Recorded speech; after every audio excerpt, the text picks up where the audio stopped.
All right, let's jump into this.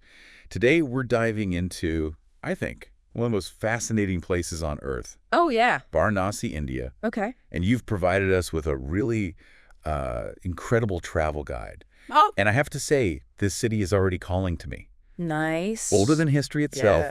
perched on the banks of that sacred Ganges River, Varanasi's been like a magnet for pilgrims and travelers for over 3,000 years. Wow. That's talk about a place with some serious stories to tell. It's a city that just totally captures the imagination, doesn't it? Yeah. Varanasi's got that incredible depth of history, spirituality, and a palpable sense of the cycle of life and death. Oh, wow. It's a place that's going to stay with you long after you've left. Okay, so you've got your guide, you got your plane ticket.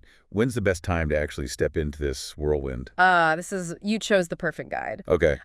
It recommends visiting during the winter months from October to March. Yeah. And that's for a good reason. Not only is the weather ideal for like wandering through the Ghats and exploring the city's labyrinthine streets, but you'll also have a chance to witness some incredible festivals like Dev Deepawali. Okay. Imagine this. The entire city illuminated, the Ghats just transformed into a spectacle of light. Wow. The energy is just electrifying. Okay, you've definitely got me intrigued. Now let's talk logistics. How are we getting to this ancient city? Flying into Lal Bahadur Shastri International Airport seems to be the most convenient option. Okay. The guide does mention train travel, which can be a great way to see more of India, but it does suggest opting for AC classes for a more comfortable journey. I can imagine, especially after a long flight. Now we land, we're excited. What's the best way to get to our accommodations? A little pre-planning goes a long way here. The guide strongly advises pre-booking a taxi to avoid any hassles with touts at the airport. Yeah. It's always better to have those details sorted before you arrive so you can relax and start soaking in that atmosphere. Absolutely. Fantastic advice. Now on to the fun part. Where are we resting our heads in this mesmerizing city? Well, Varanasi caters to every budget. For those on a shoestring, the guide recommends guest houses near Asi Ghat or Dashamit Ghat. Okay. Places like Shanti Guest House and Shiv Prasad Guest House offer a great value for money and a chance to experience local life. Awesome. And for someone looking for maybe a little bit more luxury, what are the mid-range options? Well, there are some real gems here. Yeah. The guide mentions heritage stays like the Brij Rama Palace. Okay. Can you imagine a 200-year-old mansion right on the riverbank? Talk about stepping back in time. Wow, that sounds incredible. But what if you're ready to really indulge and go all out? What does the guide suggest for a luxury stay? For those looking to splurge, the Taj Ganges Varanasi or the Radisson Hotel offer world-class amenities and comfort. But regardless of your budget, one suggestion stood out to me. Book a riverside room. Oh, tell me more. Picture this. You wake up to the serene views of the Ganges River, the sun rising over the Ghats, and the faint sounds of morning arti chants. It seems like the perfect way to start your day in Varanasi. Okay, that sounds absolutely magical. Yeah. Now let's talk about the heart of Varanasi, the Ghats. This guide highlights 88 of them, each with its own unique character. Where do we even begin? You have to experience the Dashashwamedh Ghat, Okay. especially for the evening Ganga Arti, or prayer ceremony. Oh, cool. Imagine this. You're at the Ghat as the sun sets, the sky turning shades of orange and purple. Nice. Priests in saffron robes begin the arti, swirling these flaming lamps in synchronized movements to rhythmic chants. Wow. You're witnessing a ritual performed for centuries. Yeah, A direct link to Varanasi's ancient past. that's powerful. Mm-hmm. And speaking of powerful, I see our next stop, Asi Ghat, also starts with an A. What makes this one special? Asi Ghat has a completely different vibe. Think bohemian and artistic. It's the perfect place to start your day with a yoga session or just relax with a cup of coffee by the river as the city comes alive. You know, as you describe that, I'm starting to understand what this guide means when it says Varanasi isn't just a destination, it's an awakening. Exactly. Now, there's one Ghat we need to approach with a lot of sensitivity. Manikarnika Ghat. The cremation Ghat. I've heard it's a very intense experience. It is, yeah. This is where Hindus cremate their loved ones. It's a place to observe the cycle of life and death with the utmost respect, no photos, and always maintain a respectful distance. It sounds like a powerful reminder of life's impermanence, something deeply intertwined with Varanasi's identity. And finally, we have the Panchaganga Ghat. What makes this one stand out? What's fascinating here is the architectural blend. You have the Mughal-era Alamgir Mosque standing tall, showcasing a fusion of Hindu and Islamic styles. It's amazing to see how different cultures and religions have coexisted and influenced each other in this ancient city.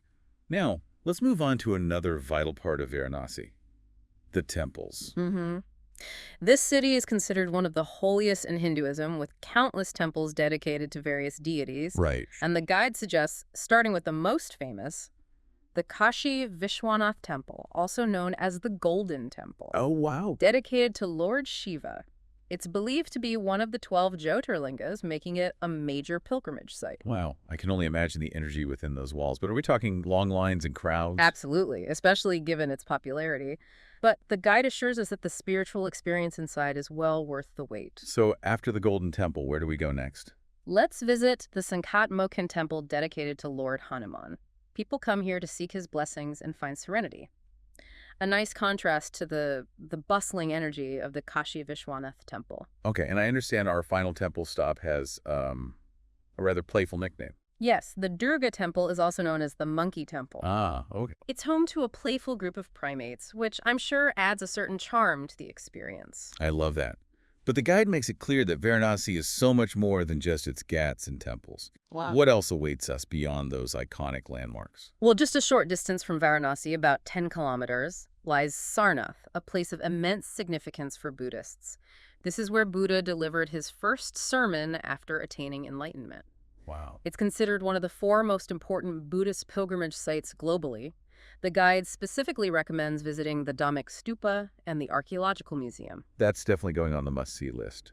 And back in Varanasi itself, I'm intrigued by this place called the Pharat Kala Bhavan. What can we find there? It's a treasure trove of art and history. We're talking ancient sculptures, delicate Mughal miniatures, and even works by the famous Bengali poet Rabindranath Tagore. Wow. It's a place to lose yourself in the artistic heritage of India. And to top it off, we can add a touch of royalty to our exploration with a visit to the Ramnagar fort. Yes, this one is quite intriguing. It's a crumbling 18th century fort with a royal museum that offers a glimpse into the life of the Maharaja of Benares.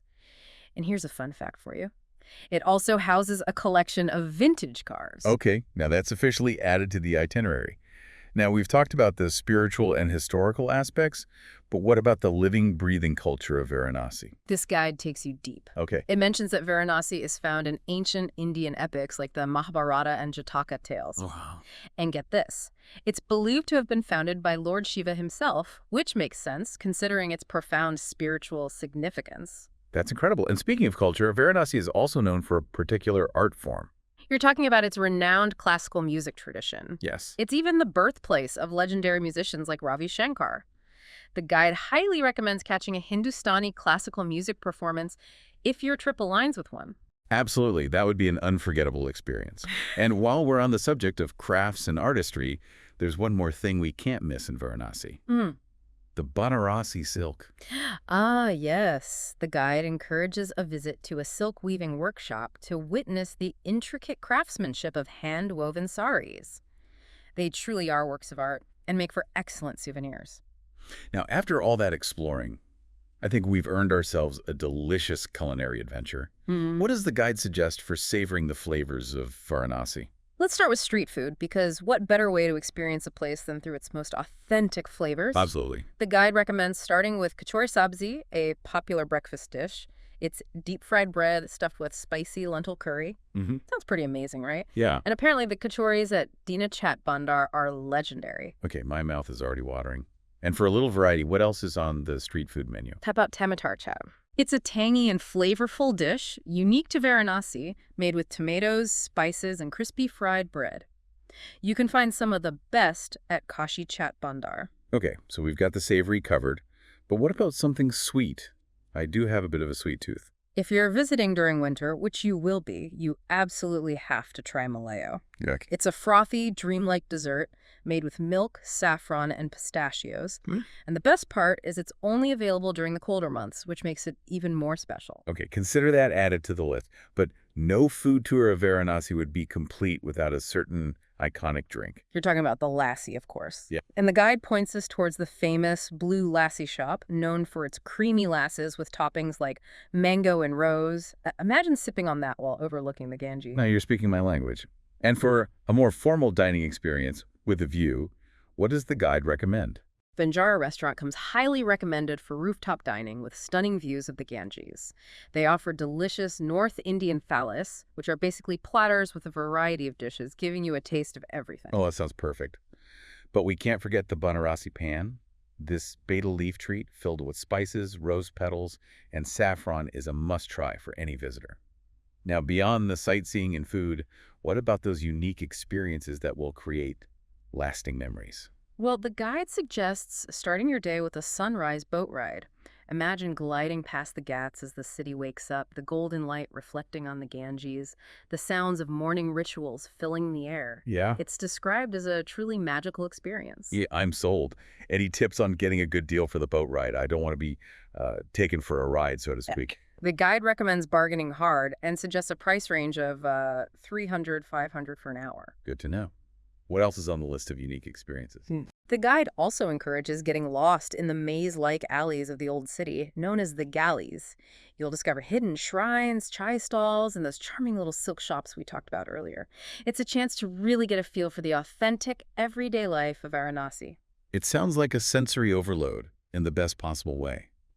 And speaking of sensory overload, there's one experience that seems absolutely unmissable: the evening Ganga Aarti at Dashophamed Ghat.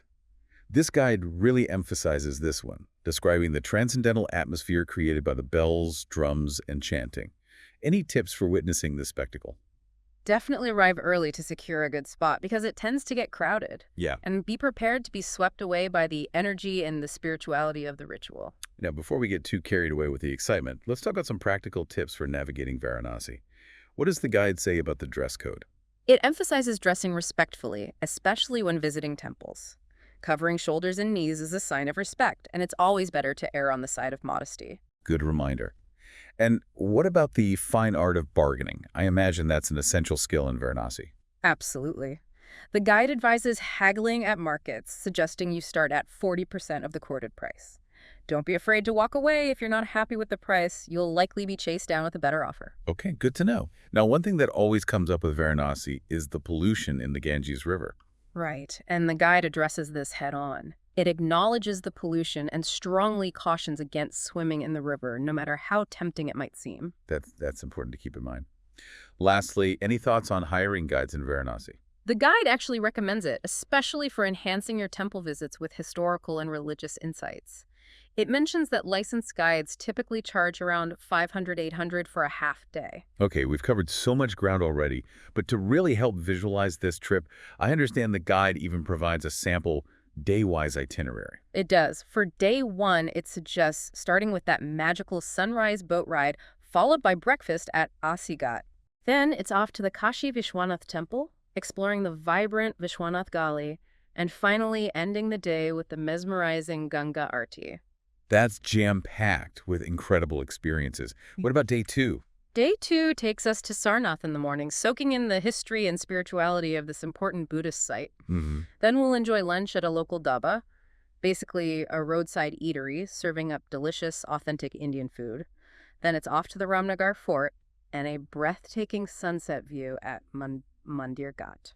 That sounds like a perfect blend of history, culture, and stunning scenery. And finally, what does day three have in store for us? Day three starts with a leisurely walk from Asighat to Dashashwamedh Ghat, soaking in the riverside atmosphere and the vibrant energy of the Ghats. Then we'll visit the Bharat Kala Bhavan, indulging in art and history.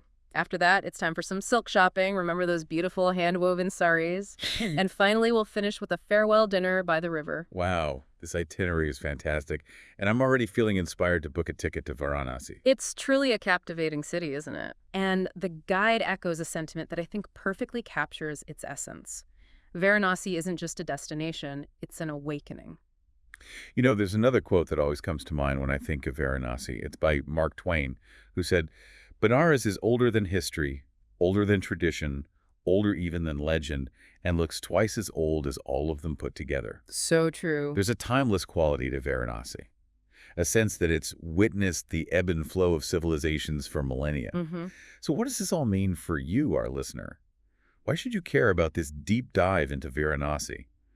I think this guide encourages us to approach this city with an open heart, allowing its ancient rhythms to guide us. It's not just about ticking off tourist attractions, it's about experiencing a different way of life, a deeper understanding of life itself, and maybe even a deeper understanding of yourself. Beautifully put. It's a journey of self-discovery as much as it is a journey to a faraway land. Now, as we wrap up this part of our deep dive, I want to leave you with a thought to ponder. Imagine yourself standing on the Ghats of the Ganges. The air is thick with incense, the skies ablaze with the colors of sunset, and the rhythmic chants of the priests reverberate through your very being. Mm-hmm. Can you feel the energy, the spirituality, the sheer power of this ancient city? That's Varanasi calling. It is. That image is so powerful. It really captures the essence of Varanasi. It's a sensory overload in the best possible way. But it also makes me wonder, with all this richness and intensity, is Varanasi for everyone? That's a great question. This whole experience sounds incredible, but I can also see how it could be overwhelming. Yeah, that's a valid point, and it's something the guide subtly touches upon. Varanasi can be challenging. It's crowded, chaotic at times, and confronts you with the realities of life and death in a very direct way. Yeah. It's definitely not your typical relaxing vacation spot. Exactly, yeah. It demands a certain openness, a willingness to step outside your comfort zone and embrace the unknown. But that's where the real growth happens, right? Absolutely. It seems like more of a transformative experience than a purely enjoyable one. That's a great way to put it. It's a journey that will challenge you, move you, and perhaps even change you in ways you didn't expect. Which brings us back to why this deep dive is so valuable for you, our listener. It's not just about giving you a checklist of things to see and do. It's about preparing you for the depth of the experience, the layers of history, spirituality, and raw humanity that you'll encounter in Varanasi. Precisely. It's about giving you the knowledge and the insights you need to navigate this complex and fascinating city with awareness and respect. So if you're looking for a predictable, sanitized travel experience, Varanasi might not be the right fit. Yeah. But if you're seeking an adventure that'll push you beyond your boundaries, that'll awaken your senses and your soul, then Varanasi is calling your name. Who knows? You might even come back with a deeper understanding of yourself and the world around you. Now let's shift gears a bit and talk about the nitty-gritty of planning this trip. We've covered the best time to visit, getting there, and accommodations. But what about visas, currency exchange, and those kinds of logistical things? Great point. While the guide doesn't go into those specifics, it's essential to research those details thoroughly before your trip. Most foreign nationals need a visa, so check the latest requirements and processing times well in advance. Absolutely. And as for currency, it's always a good idea to have some local currency, Indian rupees, on hand when you arrive. Definitely. You can exchange currency at the airport or at authorized money changers in the city. ATMs are also widely available, but it's always good to have some rupees for those smaller purchases or in case you find yourself in an area without easy ATM access. Speaking of money, is Varanasi an expensive destination? Well, it really depends on your travel style and budget. Like we discussed, the guide mentions options for budget travelers, mid-range stays, and luxury accommodations, so there's something for everyone. And what about daily expenses? Again, it varies. But in general, Varanasi is relatively affordable. Food, transportation, and sightseeing won't break the bank. You can easily find delicious street food for just a few rupees, and local transportation is inexpensive. That's good to know. Now, safety is always a concern for travelers. What does the guide say about staying safe in Varanasi? It doesn't have a dedicated section on safety, but like any city, especially one as crowded as Varanasi, it's essential to be aware of your surroundings and take common sense precautions. Like what, for instance? Keep your valuables secure, be mindful of pickpockets in crowded areas, and avoid walking alone in poorly lit areas, especially at night. Yeah, those are good tips for traveling anywhere, really. And what about health concerns? Anything specific we should be aware of? The guide does mention the pollution in the Ganges River and advises against swimming in it. It's also a good idea to consult with your doctor about recommended vaccinations and any necessary precautions before your trip. Being prepared is never a bad thing. Now, let's get back to those unique experiences we talked about earlier. That sunrise boat ride sounds incredible, but is there anything else we should keep in mind? The guide emphasizes the importance of bargaining for the boat ride as prices can fluctuate. It also suggests booking through a reputable tour operator or your accommodation to avoid any scams. That's good advice. And what about getting lost in those enchanting galleys? Any tips for navigating that maze-like world? Comfortable shoes are a must. You'll be doing a lot of walking, and it wouldn't hurt to have a map or use a navigation app because it's surprisingly easy to get turned around in those narrow lanes. And most importantly, Embrace the experience. Let yourself get lost in the sights, sounds, and smells of the old city. It's a sensory feast. absolutely. Now, when it comes to the evening Ganga Aarti, are there any etiquette tips we should be aware of? Yeah, being respectful during this sacred ceremony is key. Avoid talking loudly, taking photos with a flash, or blocking the view of others. It's all about being mindful and present in the moment, absorbing the spiritual energy of the ritual. Speaking of spirituality, there's something in this guide that really struck me. It's not something you typically see in a travel guide, but it's incredibly insightful. What are you referring to? The guide's discussion of death and its profound presence in Varanasi. Oh. It's not something we usually associate with travel, but in this city, it's an integral part of its identity. Right. And the guide doesn't shy away from this aspect. It encourages travelers to confront their own mortality, to reflect on the impermanence of life, and to find meaning in the face of death. That's one of the most profound things about Varanasi. It challenges our preconceived notions and invites us to explore the deeper meaning of life and death. It's a stark contrast to how death is often treated in Western societies, where Yeah. it's seen as something to be avoided, something taboo. Right. But in Varanasi, death is simply part of life's continuum. It's a reminder that life is a cycle, and that even in death, there is a sense of renewal, a return to the source. Yeah. I think this perspective on death is one of the most profound lessons Varanasi has to offer. It challenges us and invites us to explore the deeper meaning of life and death. And it's woven into the daily life of Varanasi.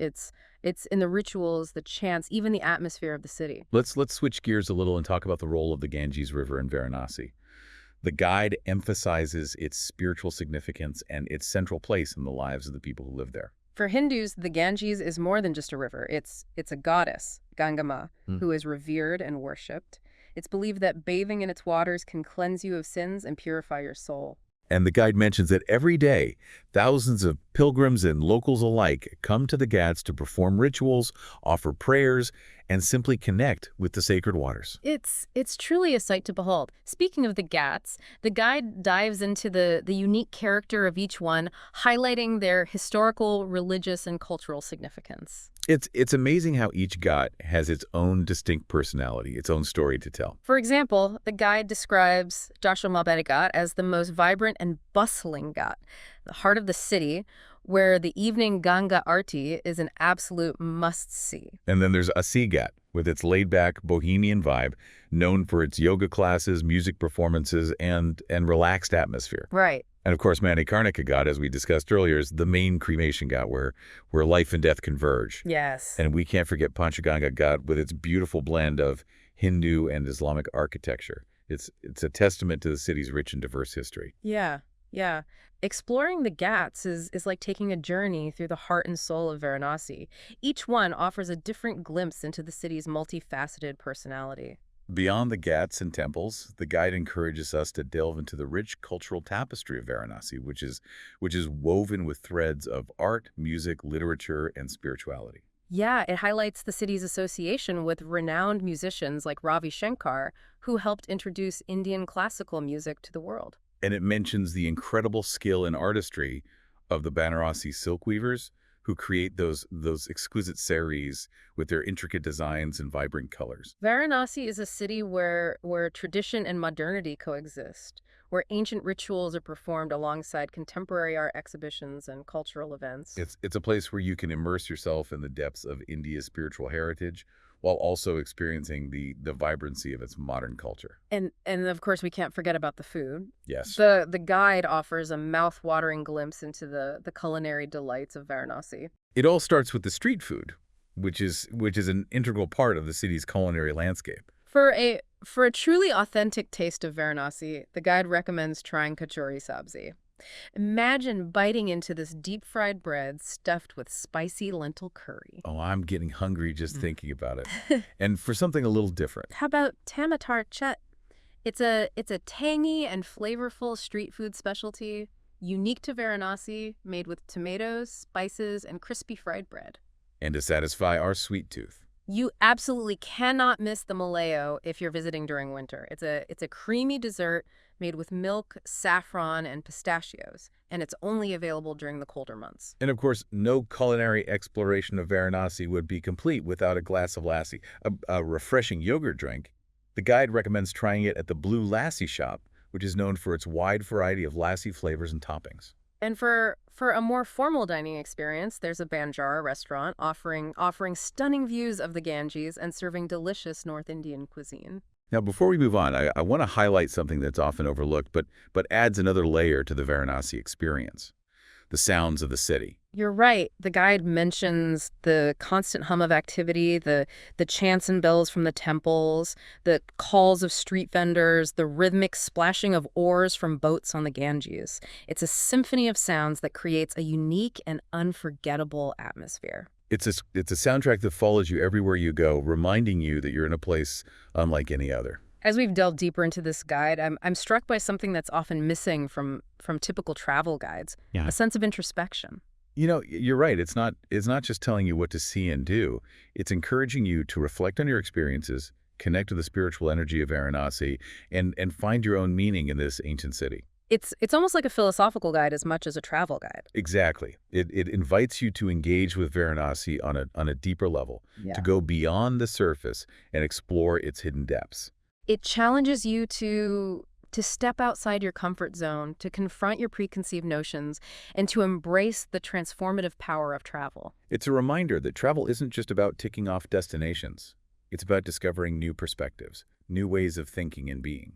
Speaking of new perspectives, let's circle back to the concept of time in Varanasi. Hmm. What do you think the guide means when it says time flows differently in Varanasi? It's fascinating, isn't it? It's a place where ancient traditions are still practiced today, where the rhythms of life are dictated by the cycles of the river and the rituals of the temples. It's almost like stepping back in time. Exactly. The past and present coexist there in a way that's hard to describe. You can feel the weight of history all around you. And the guide encourages us to slow down, savor the moment, and let go of our Western obsession with time and schedules. It's about being present in the flow of life as it unfolds in this ancient and timeless city. I love that. It's a reminder that travel can be a powerful antidote to the hectic pace of modern life, a chance to reconnect with ourselves and the natural world. And Varanasi, with its timeless traditions and spiritual energy, is the perfect place to experience this shift in perspective.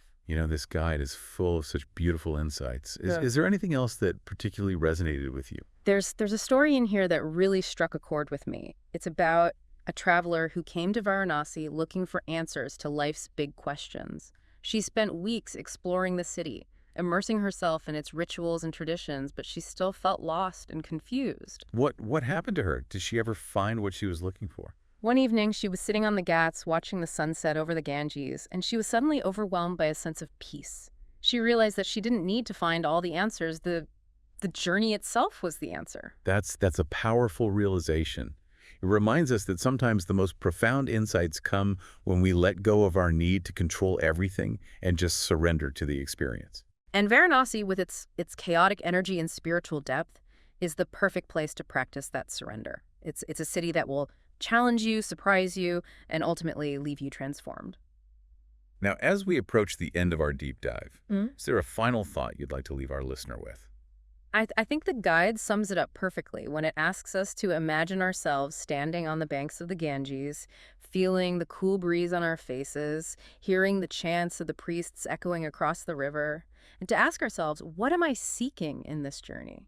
That's such a powerful question. It can guide our exploration of Varanasi and our own inner landscapes. It's about being intentional about our travels, going beyond the superficial and connecting with the deeper meaning of our experiences. And that can lead us to a deeper understanding of ourselves and the world around us. Mhm. It's so easy to get caught up in all the planning. You know, the flights, the hotels, the itinerary. But this guide reminds us that the real magic of travel, especially to a place like Varanasi, it lies in those deeper questions, that search for meaning and connection. Absolutely, and Varanasi just provides the perfect setting for that inner exploration. It's a city that's steeped in ancient wisdom and spiritual depth. Yeah, it's a place that peels back the layers, and it forces you to confront what's real, what's essential. As we wrap up this deep dive, I want to offer a few extra tips, things that go beyond the typical travel advice. Mhm. These are insights from travelers who have really immersed themselves in the Varanasi experience. Okay, I'm all ears. What kind of insider wisdom are we talking about? One thing that comes up again and again is the importance of surrendering to the flow of the city. Don't try to control everything. Don't be a slave to your itinerary. Let Varanasi be your guide. Exactly. Allow yourself to get lost in those winding galleys, stumble upon unexpected encounters, embrace the spontaneity of the moment. That's often where the most incredible memories are made, those unplanned moments of wonder. Absolutely. Another piece of advice is to connect with the locals, even if it's just through gestures and smiles. They offer these glimpses into a way of life that's so different from our own, and those are the moments that make travel truly transformative. Yeah, those interactions can be so enriching, even when there's a language barrier. It's amazing what you can communicate through a shared smile or a simple act of kindness. Mm-hmm. And speaking of transformative experiences, the guide encourages us to participate in the rituals and ceremonies that are so central to Varanasi's spiritual fabric. Like attending the evening Ganga Aarti, taking a dip in the Ganges at sunrise, witnessing a puja ceremony at a temple. These experiences go beyond sightseeing. They're opportunities to connect with the heart and soul of the city. Those are the moments that will stay with you long after you've returned home. Exactly. Yeah, And finally, the guide emphasizes the importance of slowing down, being present in each moment. that's such valuable advice, not just for traveling to Varanasi, but for life in general. We live in a world that's constantly pushing us to do more, be more, achieve more, and sometimes we forget to just be. Yeah. Varanasi invites you to pause, breathe, and just be. To find stillness amidst the chaos, peace amidst the intensity. Exactly. And that's a lesson worth taking home from this extraordinary city. So as we bring our deep dive into Varanasi to a close, I want to leave you with one final image. Okay, I'm ready. Imagine yourself standing on the banks of the Ganges, watching the sun rise over the city. The sky is a canvas of color, the air is filled with the sounds of chanting, and you feel a sense of peace and connection unlike anything you've ever known. That's the magic of Varanasi. It's a city that will stay with you, a place that will forever hold a special place in your heart. And that, my friend, is why you should go to Varanasi. It's not just a destination, it's an awakening.